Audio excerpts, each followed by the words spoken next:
રોટલા બેંક પોરબંદર દ્વારા અવિરત ચાલતો સેવાયજ્ઞ. રોટલા બેંક પોરબંદરના સ્થાપક પ્રમુખ દર્શન નાગરાજ જોશી દ્વારા સરાહનીય કામગીરી કરવામાં આવી રહી છે. રોટલા બેંક પોરબંદરના સ્થાપક પ્રમુખ દર્શન નાગરાજ જોશી દ્વારા દિવ્યાંગ બાળકો સાથે વેલેન્ટાઇન ડેની ઉજવણી કરવામાં આવી.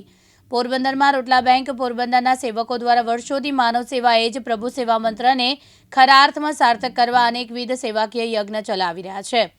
અને આજે રોટલા બેંક પોરબંદરના સ્થાપક પ્રમુખ દર્શન નાગરાજ જોશી દ્વારા દિવ્યાંગ બાળકો સાથે કેક કટિંગ કરીને વેલેન્ટાઇન ડેની ઉજવણી કરવામાં આવી હતી અને નાસ્તો પણ આપવામાં આવ્યો અને રાસ ગરબા ડાન્સ પણ કરાવવામાં આવ્યા. આ કાર્યમાં રોટલા બેંક પોરબંદરના તમામ સેવકોએ જહેમત ઉઠાવી અને રોટલા બેંક પોરબંદરની ટીમ દરેક જીવમાત્રની ચિંતા કરી રહ્યા છે અને આવા સેવાના કાર્યકર્તા અનેક ત્યારે કામગીરીને શહેરીજનો બિરદાવી રહ્યા છે અને ઈશ્વર પણ આ સેવા કાર્ય જોઈને રોટલા બેંક પોરબંદરના સ્થાપક પ્રમુખ દર્શન નાગરાજ જોશીને અને તેમની ટીમ ઉપર આશીર્વાદ વરસાવતા હશે.